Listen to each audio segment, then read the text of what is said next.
Okay. Uh, all right. Do you want me to share my screen or do you not have a Whatever you projector up? want to do. You want to share your screen, you can. But I don't know how much you're gonna be able to see. Unfortunately, I don't have the full big screen. It's just my computer. Unfortunately, we have a problem with the projector. Oh, gotcha. Okay. Well, no problem. I'll just kind of talk through the slides that I got, and then I'll try and leave some time at the end for questions. So thank you for inviting me today to talk with you. I'd like to talk a little bit about medications that we can use for substance use disorders. But before I get started, I'd like to tell you a little bit about why I'm qualified to be talking to you about this. So I am a clinical pharmacy specialist at the VA in Saginaw, and I specialize in mental health medications. So my job is a little bit different from the average pharmacist in that I don't really touch actual physical medications during my day. Most of my time is spent talking with patients and making recommendations for what would be the best route for a plan of care for these patients. And I have a pretty significant portion of my patient panel that has a problem with substance use disorder. So I have, I guess, more experience than the average bear when it comes to these medications for substance use disorders.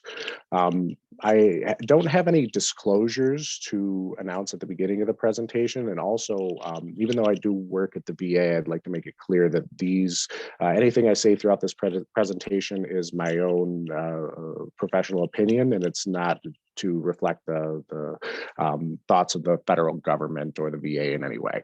So before I dive into the information, I have a question for the audience. What % of people do you think suffer from a substance use disorder in their lifetime?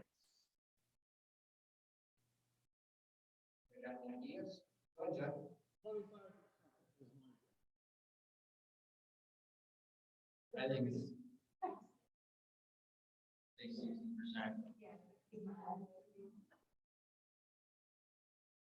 So I'm having a hard time hearing what is going on out in the audience there.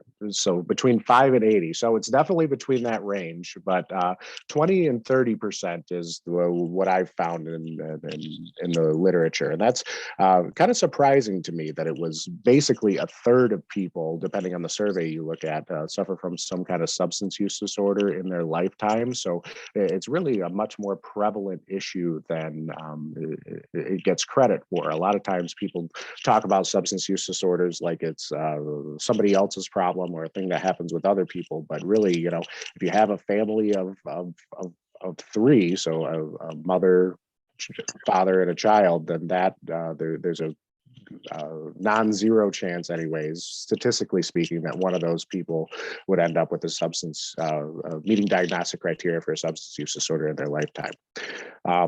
And I'm sure that you all have seen the news lately that last year we topped 100,000 annual deaths for overdoses. And that's why this is really starting to come much more to the forefront. These deaths have been climbing and climbing year over year. And during some combination of the pandemic restrictions and the prevalence of fentanyl in the drug supply has made it so the number of overdose deaths increased by about 30% year over year since 2019 compared to since 2020 compared to 2021. And that's really striking. It's very, very rare to have that type of an increase in mortality. So the number of people dying, and really the main driver of that is fentanyl. So of that 100,000, about 70% of them tested positive for fentanyl in their toxicology stream. So really, while other drugs of abuse certainly are contributing to it, fentanyl is the main driver of this. And that has to do a lot with the potency. So when I say potency, I mean the amount of a drug that it takes in order to either give you therapeutic benefit or possibly kill you in this case. So fentanyl, if you're using it medically, say for anesthesia or something along those lines, we use about 200 micrograms. Say if you're going in to get a colonoscopy, they'll use that to help put you under for the procedure. So 200 micrograms is not really, if you put that in a powder form, that's barely enough to cover the bottom of a very small glass vial. So it doesn't take much impurity of fentanyl in order to possibly cause an overdose, and it also doesn't take it doesn't take a lot of variability within the batch. So a lot of these illicit drugs that are coming from overseas or even being produced within the United States are tainted with fentanyl, and they're not necessarily using the good manufacturing processes that we would expect from pharmaceutical drugs. So even within one baggie that you have of illegal drugs, there's an uneven amount of fentanyl distributed throughout that, possibly, and that is really causing a lot of tragedies throughout our throughout the world. Well, you can't see the graph, so let's move on from there. So let's talk about a little bit why people develop substance use disorders. So there's really two main drivers about it. And whenever I think about really any human behavior, I like to think about it from an evolutionary perspective. So really, when you look at evolution, there's one main driver of of reinforcing behaviors that are good, and that's dopamine. So dopamine is the happy neurochemical. It's the thing that rewards you for doing good things. So if you eat a nice steak dinner and follow it with a really wonderful bowl of ice cream, that's going to release a lot of dopamine in your striatum, and the striatum is kind of the lizard brain portion of your brain. So it's not the portion of your brain where conscious thinking happens. It's the portion of your brain where movement is controlled, breathing is controlled, those types of things. So the things that you don't think about, including reward, are the areas of the brain that get lit up by illicit drugs as well. So that's the main mechanism by which most illicit drugs have their make people come back for more. So for example, things like methamphetamine can cause increases in dopamine that are up to 10 times the amount that you can see through normal physiological processes. So like after you eat that steak, your dopamine level is about 100, just for comparison's sake. And if you take a dose of methamphetamine, that gets up to about 1,000. Well, so that's a problem, obviously, because the reward mechanisms are being hijacked by these drugs of abuse. But on top of that, our brain has a real knack for learning new things. That's really the kind of the superpower of human beings, is that we're able to adapt to different environments, and we're able to figure out what is good and what is bad, and the ways that we need to act in order to kind of maximize our fitness. So because of that, these drugs of abuse that lead to significantly increased levels of dopamine kind of hijack the natural reward system, and they make it so your brain learns that that is a good thing to do. So really, when they say that addiction is a brain disease, that's what people are talking about. So the people that suffer from substance use disorders end up with these reward mechanisms, which are pretty specifically tailored to seek out drugs of abuse, and aren't well tailored to figuring out that that's not necessarily a good thing. So even when negative consequences start coming out from their drug use, they end up still seeking that out and returning in those behaviors. But The good news is that even though those reward pathways are altered and made stronger by drugs of abuse, it is reversible. So it's something that with time and abstinence is able to be rewired and more pushed back towards the things that are going to make a healthy, happy life. But it's just continuous doing of the continuous abstinence and possibly some help from medications that we can use to help with these substance use disorders. So there are four main substances that I'd like to talk about today. There's alcohol, opiates, benzodiazepines, and stimulants. And in order to understand why these medications work, I think it's worth taking a little bit of time to discuss how the drugs work. Now, a lot of people won't think of alcohol as a drug. You know, it's not something that you go get from a pharmacy, but really the way that I like to define drugs is anything that's going to affect a physiological process. So the alcohol certainly meets that definition and changes a lot of things that are going on in the brain. And there's kind of two main systems that we're going to talk about. One is going to be the GABA and glutamate system. So GABA and glutamate are the sedative, so the down and the upside of your neurochemistry. So GABA brings things down, glutamate brings things up. And the way alcohol works, it's a depressant. So it increases the GABA, the downside of things, and decreases the glutamate, the upside of things. Benzodiazepines are really pretty similar. When I was training during residency, they had one of my professors told me that benzodiazepines are basically alcohol in pill form. So benzodiazepines work really very similarly in the brain to alcohol, and that's why if a person is addicted to benzodiazepines, the withdrawal can be life-threatening and dangerous, as it can be with alcohol.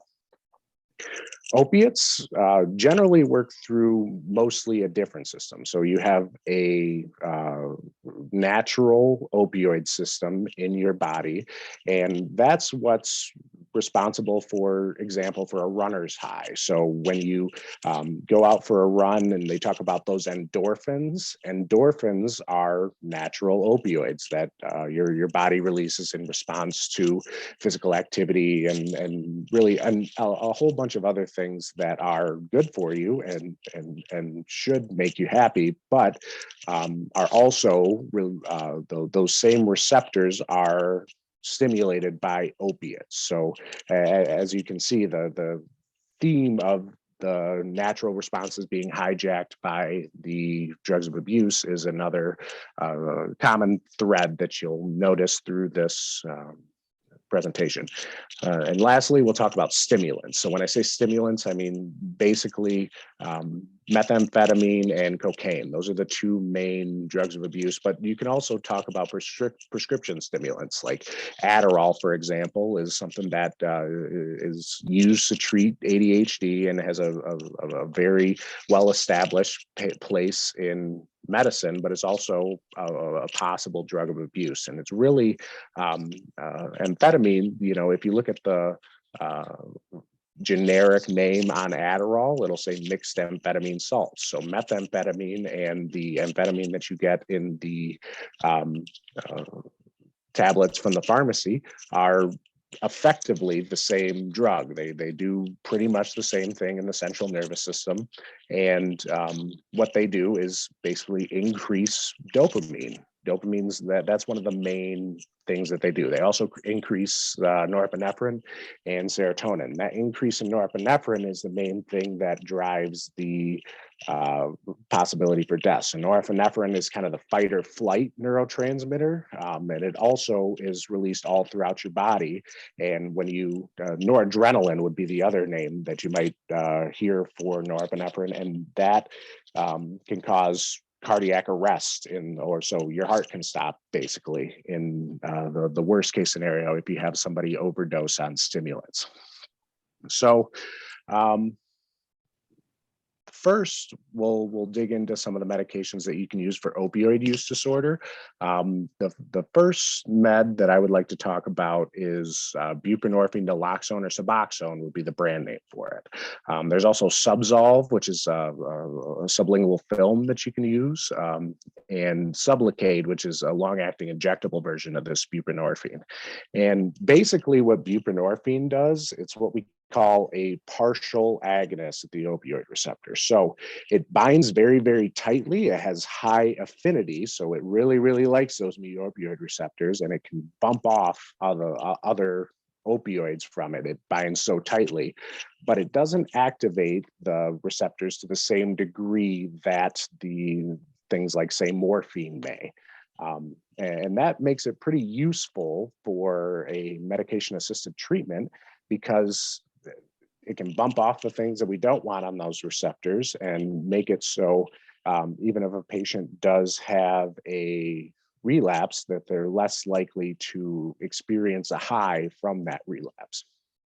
And also, it binds very tightly, and it doesn't activate the receptor. So you can avoid withdrawal while making it so the patient can have a decrease in cravings for the opioids. Now, Suboxone is buprenorphine and naloxone in a combination product. So the naloxone you may recognize as the reversal agent that you may use if somebody has an opioid overdose. So what's the naloxone doing in there? Well, naloxone is in there as an abuse deterrent. So basically, if somebody is to use the medication as prescribed, so it's something that you should put under the tongue and just let it dissolve, and it absorbs through the mouth. It's not something that you should swallow and take into your GI tract, because you're not going to be able to absorb it there. And if you take it as prescribed, you're only going to get the buprenorphine, and the naloxone just passes through your gut and out the other end without doing anything, really. But if you were to, say, crush up the tablet and try and snort it or inject it, then the naloxone is going to come into play. And so if you use the medication in a way that's not prescribed, it'll put you into withdrawal pretty immediately. And that makes it nice for patients to be able to, or for providers to be able to provide patients with this medication, knowing that the risk of abuse is pretty low with this medication. Second, I'll talk a little bit about methadone. So methadone is really the original medication for opioid use disorder. It is a opioid, a full mu agonist, so it acts at the opioid receptors basically the same way a dose of morphine or heroin may, but it's very tightly controlled. So if you would like access to methadone, you're going to have to be part of what we call an OTP, or an opioid treatment program, and those are really heavily restricted and have a lot of requirements for patients to come in basically every day, and they can graduate to where they don't have to come in every day, but they'll have to produce a urine drug screen and make it so we can monitor what they're doing while they're not in the clinic. And how long it lasts in the body makes it pretty good for once daily dosing. So patients can come in once a day, get their dose, make sure they're taking it in a supervised environment, and then they can be on their way to do whatever they have to do throughout the day. I know that there is a lot of controversy with these medications specifically for opioid use disorder, because I hear a lot of people say, well, you're basically just trading out one addiction for the other. What's the benefit here? Well, the benefit is twofold. One, as I said, you are bringing patients into treatment with this. So this is medically supervised. It's not something that lends itself to overdose, because you have a doctor that's making sure that the patient's not getting enough medication to overdose. And secondly, frankly, there's a decrease in the amount of death with patients that have an opioid use disorder and are prescribed these medications. So There's a study from the National Academy of Sciences that came out and showed a 50% reduction in death in patients that are prescribed either Suboxone or methadone in if they have opioid use disorder. And really, if you look at the tools that we have in the toolbox as a medical community in order to combat this wave of overdose deaths, these are the sharpest tools that we have in the toolbox. The last medication I'll talk about is called naltrexone. So naltrexone is an opioid antagonist. It's an opioid blocker, basically. So it makes it so if a patient were to use opioids that they wouldn't feel any effect from it. All the effects would just be blocked by the medication. And it is a really effective medication for that. It comes in two forms. There's an oral tablet that you can take once a day, or there's also a long-acting injectable version. So you can come in once a month, get a injection of the naltrexone, and that will cover you for a whole month and make it so you don't have to remember to take pills every day. Which is really a nice option to have, because having a treatment where you can just choose not to take it for a day and then relapse is sometimes not the best treatment option for an individual. So having the option to have a long-acting injectable opioid blocker is really a useful thing for patients with substance use disorders. There are some things that we have that can help manage opioid withdrawal. So clonidine is something that has been used pretty, it's got a pretty extensive literature base for its use in just helping general opioid withdrawal symptoms. So it's not going to be, it's not going to make it go away. You know, they're still going to have a bit of a rough time when they're coming off of the opioids. They're likely to experience the kind of the cardinal symptoms of opioid withdrawal. Generally, they're going to have increased body aches, some nausea, probably diarrhea, possibly vomiting. And but the good news with opioid withdrawal is it's generally not life-threatening. So as long as you can make sure that the person is getting enough fluids so they're not going to get dehydrated, then usually people can make it through opioid withdrawal without really being in any serious medical danger. So I'm not going to pretend like they're not going to wish they were dead during the withdrawal process, but they're not in any actual risk of death, or very minimal risk of death. Next, I'll talk about some medications that we have for alcohol use disorder. So there are 3 levels. I pulled the data for this presentation from the VA DoD guidelines, because that's where I work, and really the VA does a pretty good job of making sure that the guidelines are very evidence-based, and they're the most recent guidelines that came out. So they came out just in 2021, so they're up to date with the most recent data. The 2 medications which are recommended are naltrexone and topiramate. Second line suggested medications would be acamprosate and disulfiram, and also suggested as a possible agent would be gabapentin. So the 2 medications which are recommended, the first one you'll probably notice from us talking about opioid use disorder is the naltrexone. You might be thinking, geez, what in the heck is naltrexone, an opioid blocker, going to do for alcohol use disorder?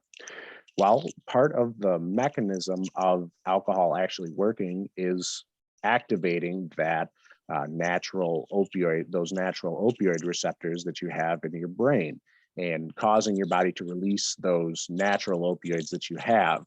And by blocking those receptors, it's been shown through studies that patients can have a decrease in the craving for alcohol, and it is more likely that if a patient does have a slip, if they have obtained sobriety, they're less likely to have a full-blown relapse into the way that they were drinking previously if they're using this medication-assisted treatment. So naltrexone is really a good medication for substance use disorders in general. Alcohol and opioids are where the most data exists for its use, but there's also some pretty weak evidence at this point in time, but still evidence to suggest it might have some effect in substance use disorders in general, even things like a gambling addiction. Next, we'll talk about topiramate. So topiramate is an anti-seizure medication. That was what it was originally developed for, and but it's also shown to be effective for helping folks with alcohol use disorder. Now, the one area why it's most recommended in the VA/DoD guidelines that may not generalize as well outside the VA population is that the post-traumatic stress disorder and alcohol abuse, if a patient has both of those together, that's really the best place for topiramate. That's where it seems to shine the most. But if somebody has only alcohol use disorder without the post-traumatic stress disorder as well, that it's still a useful medication if they can't tolerate the naltrexone. Some of the reasons you might not be able to tolerate naltrexone. So if you got a bad liver, naltrexone is probably not the best medication for you. It is the liver is used to get rid of the medication in your body, and if you have some pretty significant liver issues, then it can be that you could go into liver failure with the naltrexone. So topiramate may be a place where if somebody has bad liver failure from years and years of using alcohol, then topiramate may be a better option. Next, we'll talk about a camprosate or Camprol. A camprosate's recommended as a second-line medication, mostly because of it's hard to comply with. So it's 3 times daily dosing. Both naltrexone is once a day dosing, and topiramate is either once or twice a day, usually twice a day once you get up to the doses that are recommended. But 3 times daily dosing, the amount of people that are able to do that successfully is pretty low. I mean, I'm a pharmacist by trade. You would think that I would be able to take medication 3 times a day if anybody could, and I had to take an antibiotic 3 times a day. I think I missed 30% of the doses that I was supposed to take. So really, it's difficult to take medications 3 times a day, and because of that, a camprosate, if you don't take a medication, then it's not going to work. So it's difficult to take this medication as prescribed. But it is useful in patients that have liver problems because it's excreted 100% by the kidneys. So if you have liver issues but the kidney's fine, then a camprosate might be a good medication for you. Next, we can talk about disulfiram. So disulfiram is the original medication for alcohol use disorder. It was the first one developed way back in the 60s and 70s, and it works by basically blocking the metabolism of alcohol. So alcohol is your body gets rid of alcohol in 2 steps. There's 2. Basically, it loses 2 water molecules. There's dehydrogenases, and this one blocks the second dehydrogenase. And what that does in effect is makes it so if you do drink alcohol, then you start to have some pretty unfortunate effects. You're going to have some stomach pain, nausea, and it's just generally unpleasant. And it basically goes back to the almost Pavlovian thoughts about behavior modification, where the thought is if somebody drinks something, they feel bad, then they're going to experience then they're going to have the alcohol associated with the bad feeling, and it's going to make them not want to drink. The only problem with that is if you don't take it, then it doesn't work. So the disulfiram has fallen out of favor a little bit in the substance abuse treatment community, but it still may have a role to play in treatment for the depending on the individual circumstances. Last, we'll talk about gabapentin. So gabapentin, the Neurontin is the brand name for it. And you may see this used more commonly in neuropathy. So if you have nerve pain, this is a really common medication to be used for nerve pain, but it also does have some effect in alcohol use disorder. Ironically, this is another medication which was originally developed as an anti-seizure medication. And really the reason it's recommended as a second line agent and not up there with topiramate and naltrexone is because the data just isn't there yet. So more studies need to be done showing the efficacy of gabapentin in order for it to move up to that first line recommendation.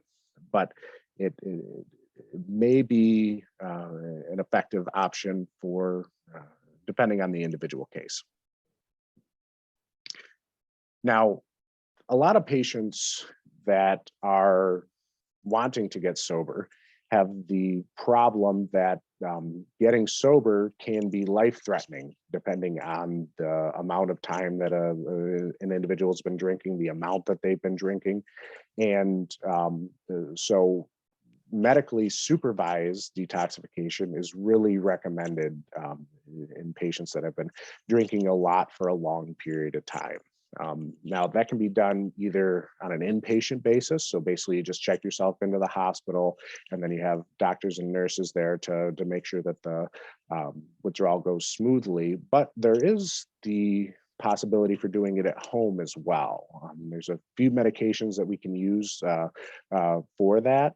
The medications with the most evidence are benzodiazepines, so really long-acting benzodiazepines. And usually what I see done is about a 4-day taper. So you start off with a high dose on day 1, a little lower on day 2, a little lower on day 3, a little lower on day 4, and then by day 5, you're through the life-threatening portion of the withdrawal, and now you're on to the portion where you're just really worried about maintaining sobriety. There are also some non-benzodiazepine options that are available, but really they're all anti-seizure medications. So carbamazepine, gabapentin, and valproic acid are the 3 that have the most evidence for their use. And I have seen patients pretty successfully be able to quit alcohol with the help of these non-benzodiazepine medications as well. So next we'll talk about benzodiazepine use disorder, and really the only treatment for a benzodiazepine use disorder is to just taper off them slowly. Usually the things that you're going to experience if you are to even slowly taper off of the benzodiazepines are insomnia and increases in anxiety, which makes sense, right? Because the things that we use benzodiazepines for medically are sleep and anxiety. So the opposite effects are likely to be experienced if a patient is taking less of them.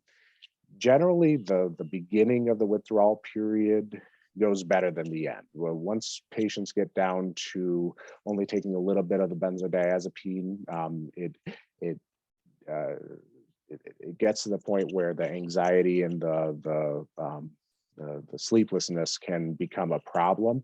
And really, there are some other adjunctive medications that can be used to make that more tolerable. But it is also important to work with a doctor for for managing the benzodiazepine withdrawal, because going from high doses to nothing can be life-threatening in the same way that alcohol can. It's also a good idea to consider therapy for all of these medications. So every single study that I'm aware of that's been done when studying medications for substance use disorders has been in combination with therapy. So making sure that you have the support system around you to help A, get through the withdrawal process, and B, help with maintaining sobriety and being able to replace whatever the substance of abuse has been giving you in your life is important. So medications are a piece of the puzzle, but they are not the only things that you should be considering if you're trying to quit a drug of abuse.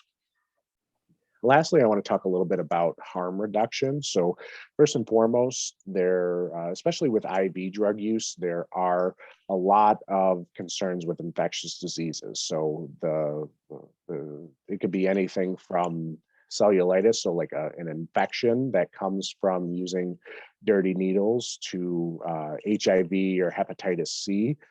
So making sure that you talk to your doctor openly about drug use, so they can do a comprehensive testing and make sure that you don't need additional treatment in order to keep you healthy once you've stopped using the drugs. And if you plan to continue using, regular testing is also recommended to make sure that you're able to stay on top of these infectious diseases, because the longer that you go without treatment, the more damage that's done in your body. I'd also like to talk a little bit about naloxone or Narcan.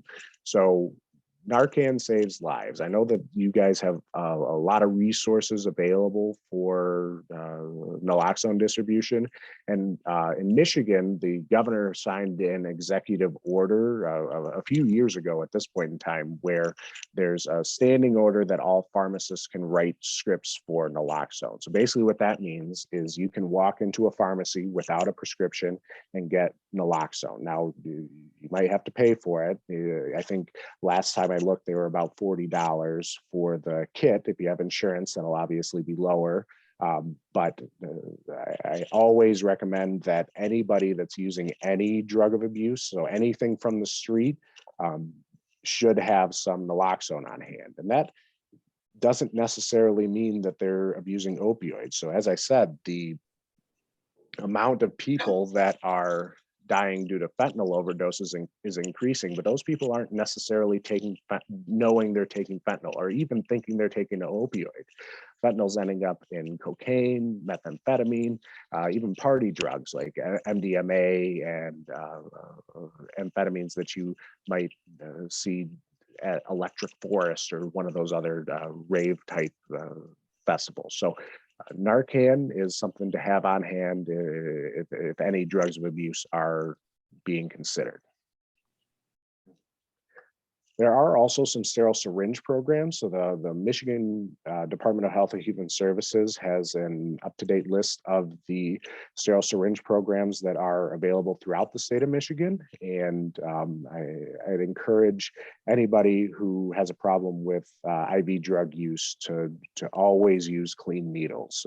The clean needles are the number one way to help avoid the spread of HIV, hepatitis C, bloodborne infections, all of the above. Lastly, I'd like to talk about some fentanyl testing strips. So fentanyl test strips are really something that's new on the harm reduction scene, but has a really, really big role to play. So these fentanyl test strips basically make it so you can test whatever drug that you're taking and make sure that there's no fentanyl in it. These are available. You can buy them on Amazon for $1 a piece.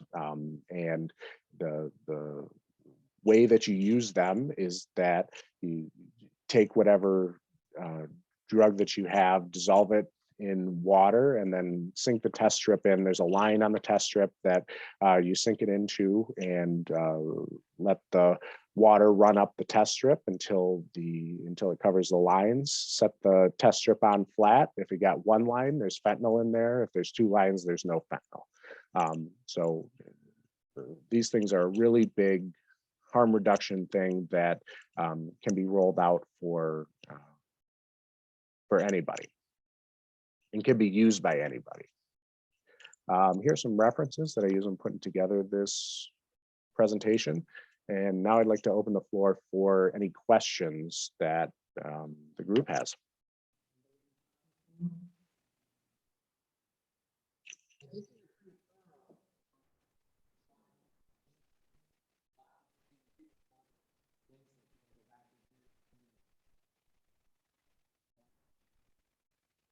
Thank you for your time. Thank you for your expertise, and thank you for everything you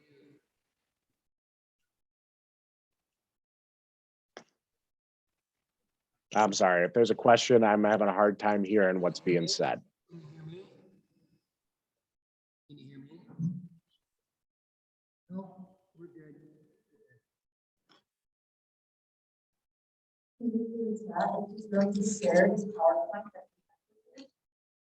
Yep, I'll ask him. Can you hear me now? Oh, Yeah, wait I a can minute. hear you now. Yeah, can you please share your PowerPoint with me and then I'll put it, is that possible to share that PowerPoint you discussed?